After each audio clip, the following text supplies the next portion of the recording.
Hello students, I am CA Harshita Rizwani from HR Institute of Studies. Today we would be continuing chapter number 3 of OC for Standard 11 student. The name of the chapter is Business Services Part 2. Okay students, in our earlier session we have started this chapter and we have studied about the primary function of bank and subsidiary function of bank. Now today we will be studying types of account. आज हम पढ़ने वाले about types of account. जब मैं आपको primary function of bank समझा रही थी तो मैंने आपको बताया था कि बैंक डिपॉजिट 4 तरह से एक्सेप्ट करती, सेविंग, करंट, ठीक है, रिकरिंग एंड फिक्स्ड डिपॉजिट। और मैंने बोला था ये चारों अकाउंट में क्या होता है मैं नेक्स्ट सेशन में लूंगी। सो आज हम पिकअप करते हैं अलग अलग अकाउंट। सबसे पहले अकाउंट देखो, one of the function of bank is to accept deposit. अपन को पता है बैंक का काम होता है डिपॉजिट एक्सेप्ट करना and bank demand KYC from customer at the time of opening a new account. अब आपने ये वर्ड काफी सुना था केवाईसी। केवाईसी मतलब क्या होता है?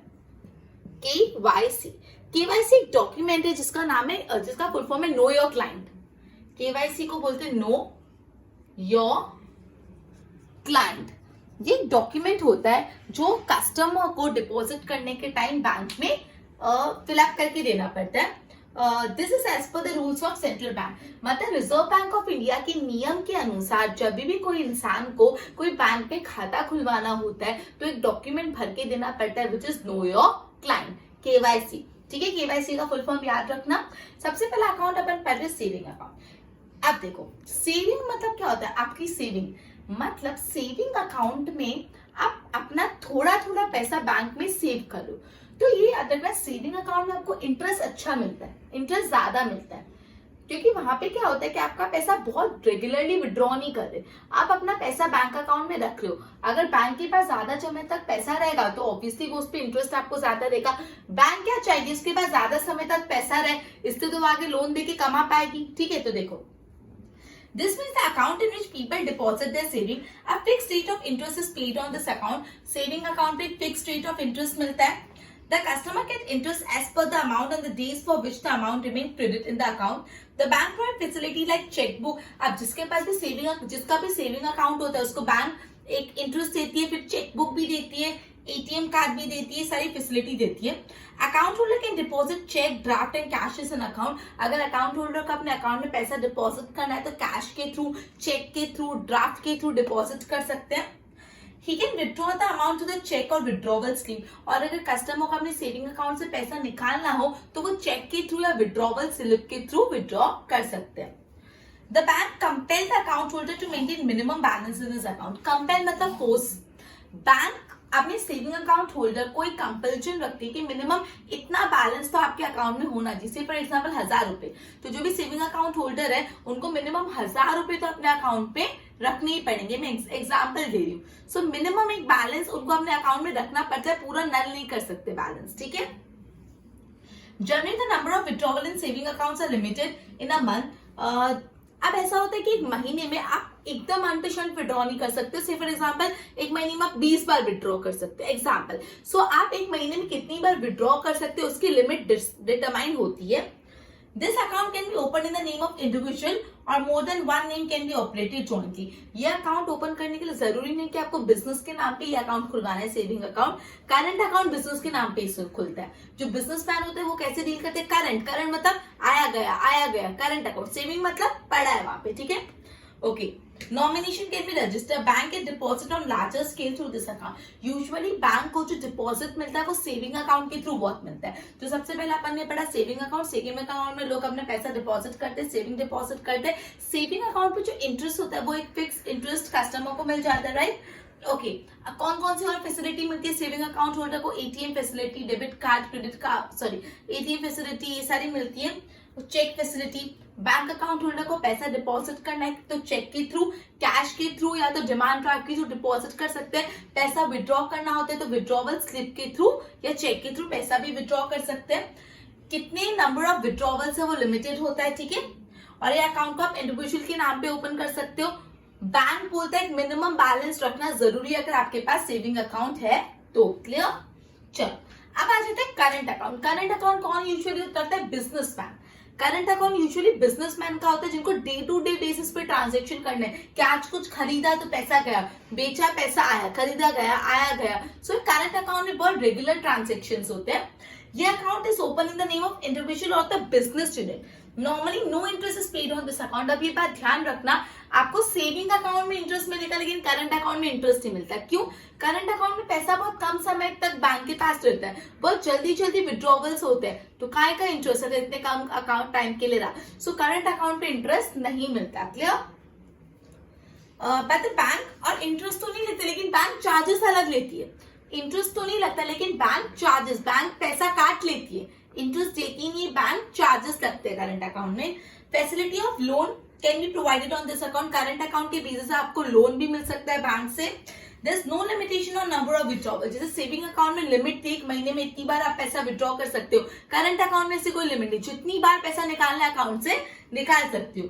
जनरली ये अकाउंट कौन ओपन करता है? एक बिजनेसमैन। तो यहाँ पे यही बोला है कि जो करंट अकाउंट है वो यूजुअली इंडिविजुअल के नाम पे या बिजनेस के नाम पे खुलाया जाता है, कोई इंटरेस्ट नहीं लगता बल्कि चार्जेस लगते हैं, बैंक अपने चार्जेस लगाया करती है, राइट। और उसके बाद लोन मिल सकता है आपको बैंक करंट अकाउंट पे, और करंट अकाउंट में आपको पैसा विड्रॉ करने की कोई भी लिमिट नहीं है, कितना भी विड्रॉ कर सकते हो, ठीक है।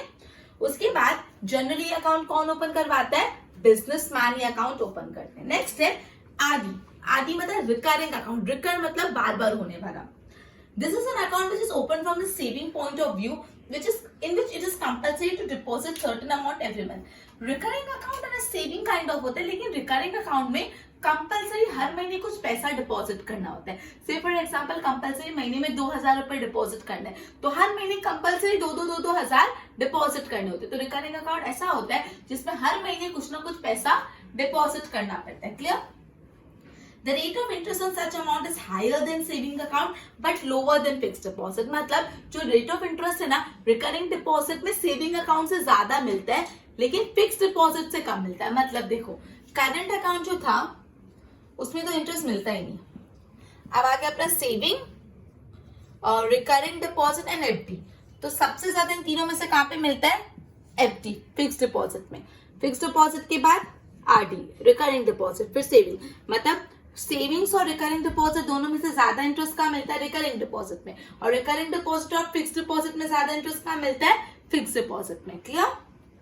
Okay, bank pays whole amount along with interest at the end of the term. जितने भी टर्म का आपका रिकरिंग डिपॉजिट है, फॉर एग्जांपल 2 साल का, तो 2 साल के बाद आपको पूरा पैसा अलॉन्ग विद इंटरेस्ट मिल जाएगा। तो recurring deposit saving account concept है, लेकिन उस पर हर महीने कुछ अमाउंट डिपॉजिट करनी पड़ती है। Clear?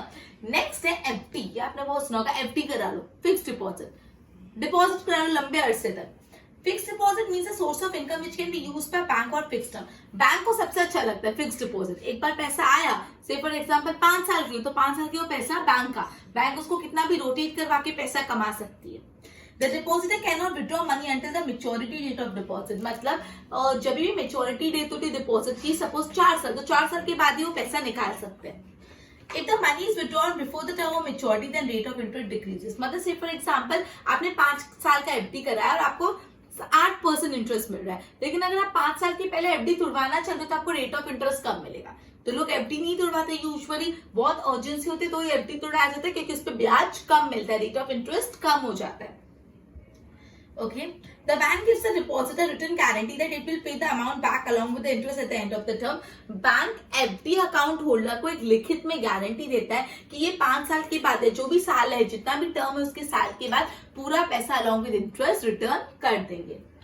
As the customer cannot withdraw money before the maturity date, rate of interest in fixed deposit is higher than saving and recurring. मतलब सबसे ज्यादा रेट ऑफ इंटरेस्ट कहाँ पे होता है? एफडी में, उसके बाद रिकरिंग डिपॉजिट में, उसके बाद सेविंग में, उसके बाद करंट में तो होता ही नहीं, बल्कि करंट में तो बैंक चार्जेस लगते हैं। तो ये 4 टाइप के अपने अकाउंट थे। कौन कौन से? Saving account, current account, saving account usually लोग अपनी सेविंग डिपॉजिट करते हैं, उसमें इसमें अलग अलग फैसिलिटी मिलती है, नंबर ऑफ विड्रॉवल पे लिमिट होती है। करंट अकाउंट कौन ओपन कराता है? Businessman. Day to day transaction करने के लिए इंटरेस्ट नहीं मिलता बल्कि बैंक चार्जेस लग जाते हैं। रिकरिंग डिपॉजिट में हर महीने एक फिक्स अमाउंट डिपॉजिट करना पड़ता है। यहाँ पे रेट ऑफ इंटरेस्ट सेविंग से ज्यादा लेकिन फिक्स से कम। फिक्स्ड डिपॉजिट लंबे समय तक होता है, यूजुअली ये लंबे समय के बाद ही पैसा निकाल सकते हैं। अगर पैसे पहले निकाला तो क्या होगा? रेट ऑफ इंटरेस्ट कम मिलेगा। और फिक्स्ड डिपॉजिट में सबसे हाईएस्ट रेट ऑफ इंटरेस्ट मिलता है। और केवाईसी का full form know your client. एक बार गो थ्रू करो। ओके, अब अपन पढ़ते हैं सर्विसेज प्रोवाइडेड बाय बैंक। देखो, अब अपन बैंक की कुछ सर्विसेज पढ़ने वाले हैं काफी सारी सर्विसेज यहाँ पे बैंक की मेंशन की है। उसके बाद E banking and then chapter complete हो जाएगा। तो सबसे पहले अपन सर्विसेज प्रोवाइडेड बाय बैंक देखते हैं। तो हमारे 4 सर्विसेज देख लेते हैं जो बैंक हमको देते हैं। Let's see.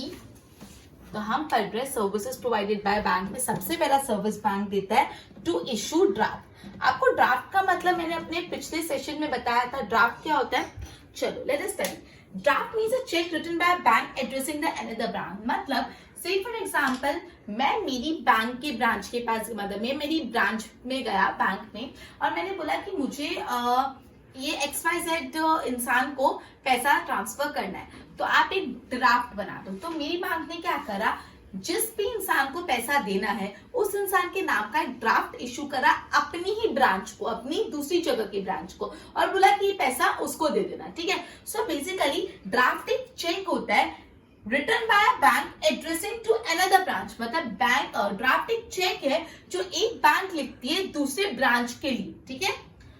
The name of the person is mentioned in the draft and the order is passed to pay the amount to that person. उस ड्राफ्ट में नाम लिखा हुआ होता है और ऑर्डर होता है कि जिसका भी नाम लिखा हुआ है उसको पैसे दे दो। The bank transfer the amount as the issuing authority on behalf of customer. When the person wants to send money to another person, he goes, जैसे मैंने बताया, जब एक इंसान को दूसरे अकाउंट इंसान को पैसा भेजना है तो वो कहाँ जाएगा, बैंक के पास जाएगा। बैंक को पैसा देगा प्लस कमीशन देगा। मतलब मैं मेरी बैंक के पास जा रहा हूँ कि 10,000 रुपए उसको ट्रांसफर करने, तो एक तो 10,000 रुपए बैंक को देने तो पड़ेंगे। वो 10,000 रुपए और बैंक ड्राफ्ट इशू करने के लिए कमीशन चार्ज करती है, तो वो कमीशन का पैसा और जितना पैसा भिजवाना है उतना बैंक को वो देगा। फॉर इशूइंग ड्राफ्ट और रिक्वेस्ट करेगा कि एक ड्राफ्ट बना दो। ठीक है। The sender request the bank to issue the draft in favour of receiver. Bank order is branch और is associate bank located in the area of receiver to pay the amount. मतलब bank क्या करेगी, अब bank क्या करेगी, जो दूसरे जिस एरिया में पैसा भेजना है उसकी ब्रांच को एक एड्रेस करेगी कि XYZ इंसान को पैसा दे देना। The draft can be deposited only in the account of the person whose name is written on it. It is called account pay only. मतलब ये जो डिमांड ड्राफ्ट का चेक होता है वो अकाउंट पे होता है। मतलब draft can be deposited only in the account of person whose name is written on it. मतलब डिमांड ड्राफ्ट में जिसका नाम लिखा है उस इंसान के अकाउंट में ही पैसा जाएगा, वो अकाउंट पे ही होता है। ठीक है। Unlike check, such draft never bounces. तो चेक बाउंस होता है, चेक का बाउंस होता है कि आपने किसी को चेक इशू किया, आपके अकाउंट में बैलेंस ही नहीं था, आपके अकाउंट में 10,000, आपने किसी को 15,000 का चेक इशू कर दिया, तो चेक क्या हो जाएगा, बाउंस, क्योंकि 15,000 है नहीं तो कैसे इशू किया। लेकिन डिमांड ड्राफ्ट कभी बाउंस नहीं होता। क्यों? बिकॉज जब हम डिमांड ड्राफ्ट इशू करवाते हैं तो हम बैंक को उसी वक्त पैसा दे देते हैं कि लो 10,000 रुपए ही उनको दे देना, तो बाउंस कैसे होगा, पैसे तो दे ही दिए, तो डिमांड ड्राफ्ट कभी बाउंस नहीं होता। ठीक है। सो पहला आपने सर्विस प्रोवाइडेड बाय बैंक पढ़ी जो था टू इशू ड्राफ्ट। ड्राफ्ट मैंने आपको बताया एक ड्राफ्ट एक चेक है जो एक बैंक दूसरे बैंक को एड्रेस करते हुए लिखती है। उस डिमांड ड्राफ्ट उस चेक में जिसका भी नाम लिखा हुआ था वो पैसा उसके अकाउंट में जाता है। जिस भी पर्सन का नाम लिखा हुआ था उसके अकाउंट में जाता है। जिसको पैसा ट्रांसफर करना हो बैंक को रिक्वेस्ट करेगा कि डिमांड ड्राफ्ट इश्यू कर दो XYZ पर्सन के नाम का, और मैं आपको पैसे भी दे रहा हूँ, अलॉन्ग विद दैट कमीशन भी दे रहा हूँ। क्लियर? नेक्स्ट है पे ऑर्डर। बैंक का cheque is a facility similar to bank draft. Pay order भी बोलते हैं उसको, या तो हम इसको बैंकर्स चेक भी बोलते हैं। पे ऑर्डर या तो the other name for it is bankers cheque. Bankers cheque. तो देखो ये जो बैंकर्स चेक है, पे ऑर्डर ना, वो डिमांड ड्राफ्ट जैसा ही है। The check issued by the bank against the payment accepted by the bank. The check issued by the bank against the payment accepted by bank is called pay order. Pay order can be encashed only in same city. मतलब इसमें पे order और demand draft का difference याद रखना। जो पे order ना वो उसी सिटी में एनकैश हो सकता है। मतलब से फॉर एग्जांपल मुझे अहमदाबाद नहीं, मैं सूरत में, मुझे सूरत में किसी को पैसा भेजना है तो वो एनकैश हो गया एक ही सिटी में, तो उसको पे ऑर्डर बोलते हैं। मतलब डिमांड ड्राफ्ट दूसरे सिटी में के लिए होता है और जब उसी सिटी में एनकैशमेंट होता है उस पैसों का तो बोलते हैं उसको पे ऑर्डर। पे ऑर्डर मतलब उसी सिटी में वो एनकैश हो जाता है। ठीक है। थर्ड सर्विस RTGS और NEFT, ये दो अपन पढ़ेंगे। RTGS and fourth one is NEFT। ये आपने वर्ड काफी बार सुना होगा, बहुत regular part of the life हो गया है। Real time gross settlement and national electronic fund transfer. तो देखो RTGS क्या होता है, इसका फुल फॉर्म सबसे पहले लर्न करना।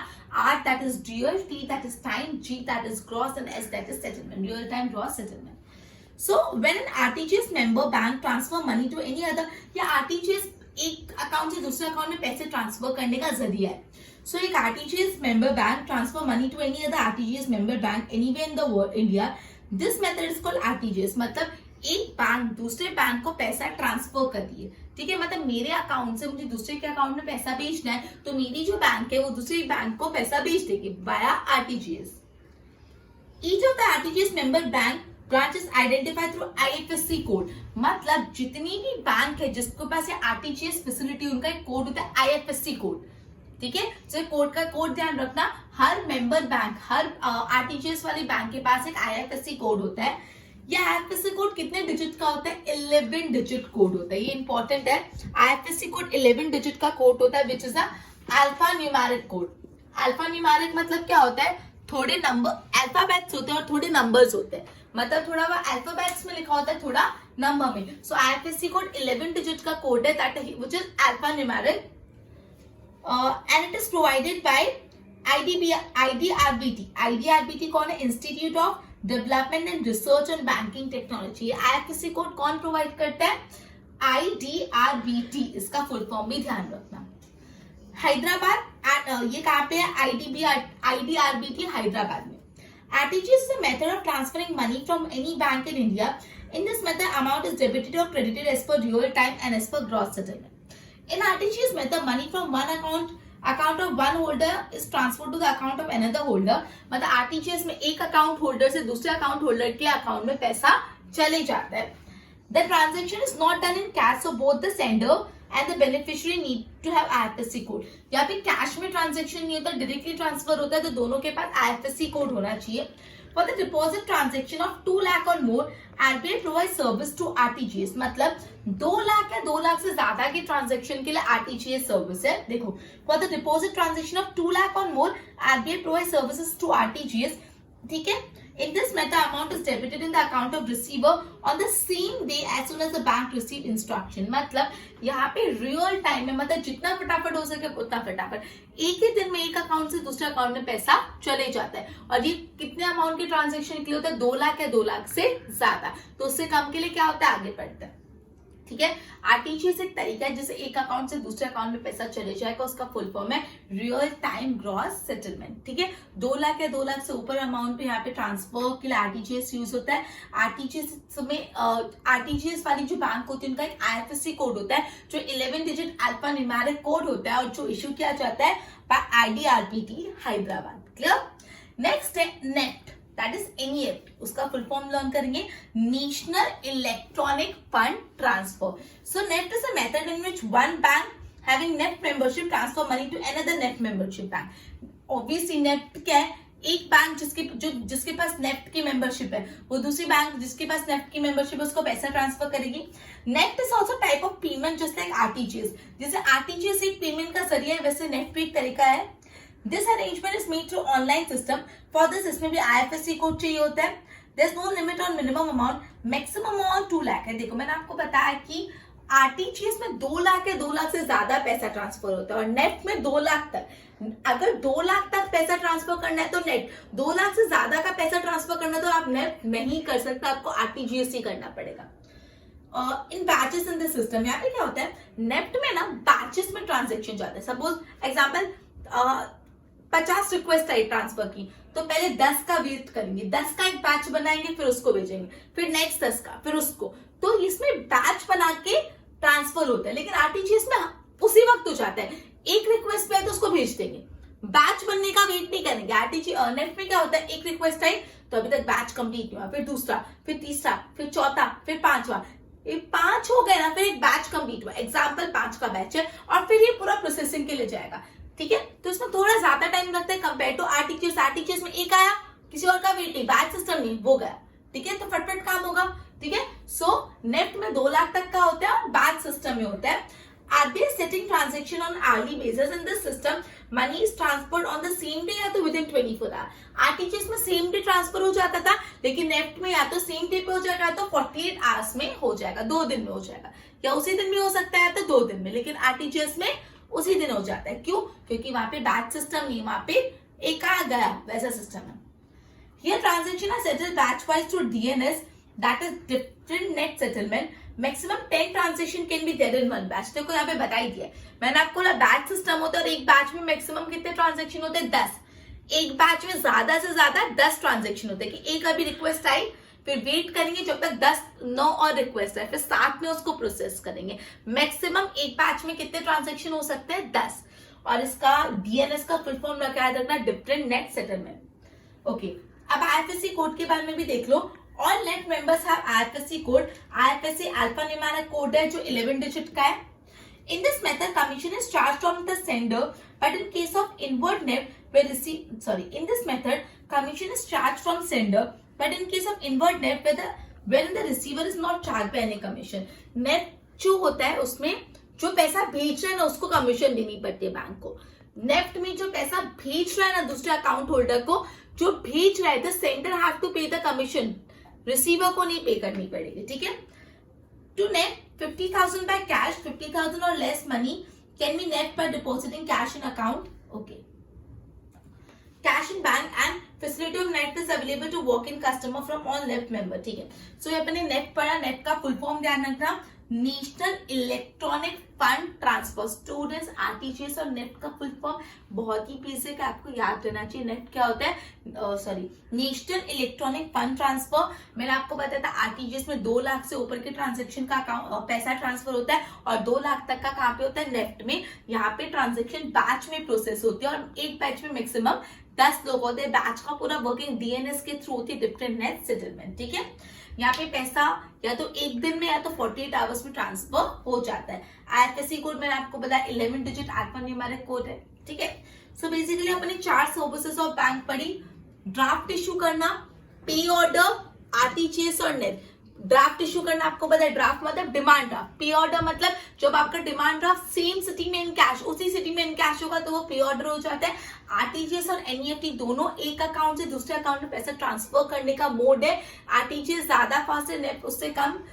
आरटीजीएस में हर एक ट्रांजेक्शन रियल टाइम पे प्रोसेस हो जाता है, लेकिन नेफ्ट में बैच वाइज होता है। ठीक है।